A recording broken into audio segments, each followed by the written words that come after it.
আসসালামু আলাইকুম। আপনার ধন সম্পদ কি আপনার জন্য বরকত নাকি ফিতনা? জানেন কি আল্লাহ তাআলা ধন সম্পদ দিয়েছেন আমাদের পরীক্ষা করার জন্য, কিন্তু বেশিরভাগ মানুষ জানেই না কিভাবে এই সম্পদ সুরক্ষিত রাখতে হয়। আজ আমি আপনাদের দেখাবো ৮টি নির্ভুল নিশানি যা আপনাকে শেখাবে আল্লাহর দানকৃত সম্পদ কিভাবে রক্ষা করবেন। ভিডিওটি শেষ পর্যন্ত দেখুন, কারণ আজকের আলোচনা আপনার জীবন বদলে দিবে। কল্পনা করুন আপনি আপনার জীবনের সবচেয়ে মূল্যবান ধন হারাচ্ছেন, কারণ আপনি জানতেন না কিভাবে এটিকে নিরাপদে রাখতে হয়। ধন সম্পদ শুধু টাকা বা সম্পত্তি নয়, এটি আল্লাহর কাছ থেকে পাওয়া এক মহা আমানত। একবার হারালে তা ফিরে পাওয়া কঠিন।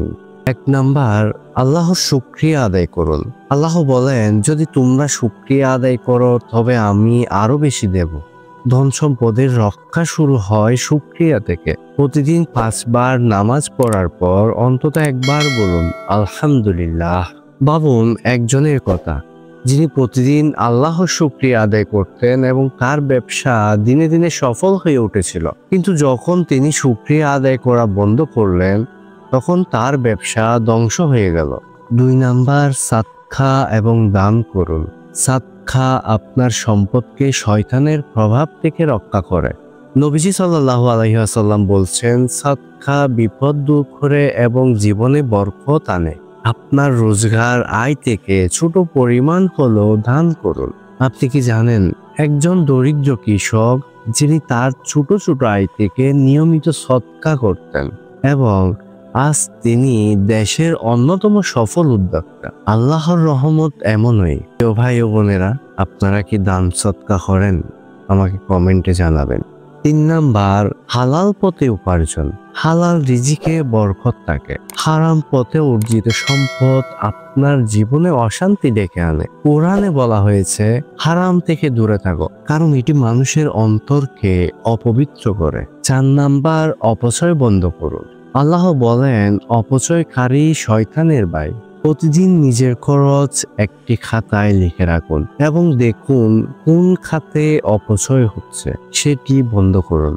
পরিবারের হক আদায় করুন। পরিবার ও আত্মীয় স্বজনের প্রতি দান করতে হবে। নবীজি সাল্লাল্লাহু আলাইহি ওয়াসাল্লাম বলছেন, যে ব্যক্তি তার পরিবারের হক আদায় করে সে সাদকাকারীর চেয়েও উত্তম।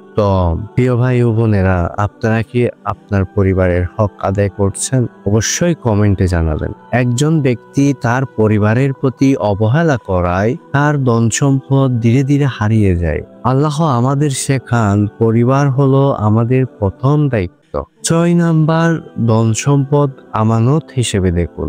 মনে রাখুন, ধন সম্পদ একদিন আমাদের ছেড়ে চলে যাবে, তাই এটি যেন সঠিক পথে ব্যয় হয় সেই চেষ্টা করতে হবে। ৭ নাম্বার, ইস্তেগফার ও তওবা করুন। ইস্তেগফার ধন সম্পদের বরকত আনতে সাহায্য করে। নবীজি সাল্লাল্লাহু আলাইহি ওয়াসাল্লাম বলছেন, যে ব্যক্তি ইস্তেগফার করে আল্লাহ তার বিপদ দূর করেন। আপনি কি জানেন ইস্তেগফারের একটি ছোট্ট আমল কিভাবে আপনার ব্যবসা বা সম্পদকে রক্ষা করতে পারে? প্রতিদিন অন্তত ১০০ বার ইস্তেগফার করুন। এতে আপনার ব্যবসা এবং সম্পদ দুটোই বাড়বে ইনশাআল্লাহ। ৮ নাম্বার, আল্লাহর উপর তাওয়াক্কুল করুন। আল্লাহ বলেন, যে আল্লাহর উপর নির্ভর করে আল্লাহ তার জন্য যথেষ্ট।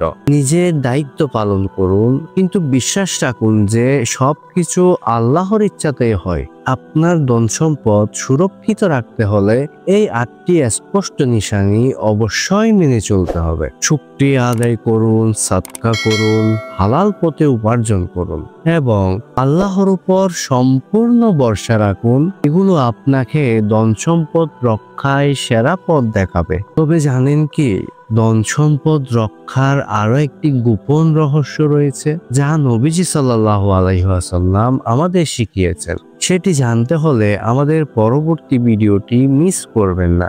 আজকের আলোচনা থেকে আপনি কি শিখলেন নিচে কমেন্টে আমাদের জানান, এবং এই ভিডিওটি যদি আপনার উপকারে আসে অবশ্যই আমাদের চ্যানেলটি সাবস্ক্রাইব করুন।